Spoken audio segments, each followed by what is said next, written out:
రాష్ట్రీయ స్వయం సేవక్ సంఘ్ చేస్తున్న పని ఉన్నత సంస్కారాలతో కూడిన వ్యక్తి నిర్మాణం. అలాంటి ఉత్తమ గుణాలతో నిర్మాణమైన వ్యక్తుల ద్వారా సామాజిక పరివర్తన జరగాలన్నది లక్ష్యం.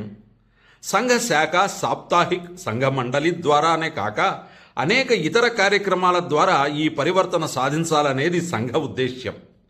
అందుకోసం పంచపరివర్తన్ అనే కార్యక్రమాన్ని సంఘం తీసుకుంది. సమాజము, సంఘము కలిసిపోయే పరిస్థితి సంఘం కోరుకుంటున్నది. సమాజంలో విడిగా ఒక సంఘటనను నిర్మించటం సంఘ ఉద్దేశం కాదు.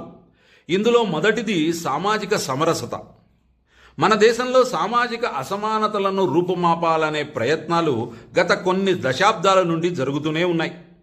స్వాతంత్ర్యానికి పూర్వం నుండి అనేక మంది వ్యక్తులు, సంఘ సంస్కర్తలు, ఆలోచనాపరులు, సామాజిక కార్యకర్తలు, తత్వవేత్తలు ఆ దిశగా గట్టి ప్రయత్నమే చేశారు. అయితే వారి కృషి పూర్తిగా ఫలించందని చెప్పలేం. కుల వైషమ్యాలు తగ్గి ఏమాత్రమూ వివక్షలేని సమాజంగా మన సమాజం రూపాంతరం చెందిందని గట్టిగా చెప్పలేం.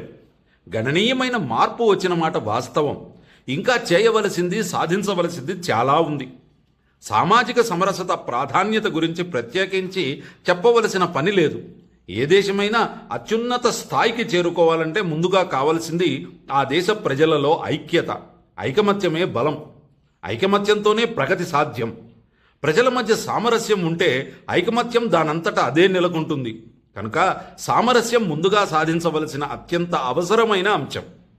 మనమందరము ఈ దేశానికి చెందిన వారం. ఒకే సాంస్కృతిక సంపదకు వారసులం.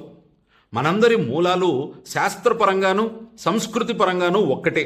ఆ కారణంగా మనందరి మధ్య ఒక బంధం, సాన్నిహిత్యం ఉన్నాయి. ఇంత పెద్ద దేశంలో, ఇంత వైవిధ్యం గల దేశంలో భిన్నాభిప్రాయాలు ఉండటం సహజం.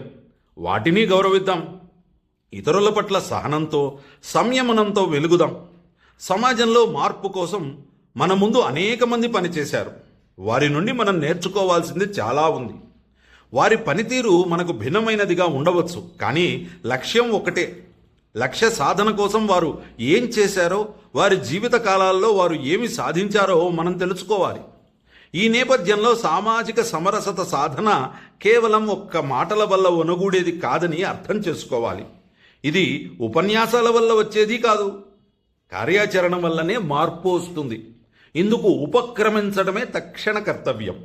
ఉపన్యాసాలకు, చర్చలకు కొంత ప్రాధాన్యం ఉన్నమాట నిజమే, కానీ కేవలం వాటి వల్లనే సామరస్య వాతావరణాన్ని తీసుకొని రాలేం. ఇలా అందరినీ కలుపుకుపోవడం అనే మార్పు మన నుంచే మొదలు కావాలి. మనమే ఆచరణలో చూపించాలి.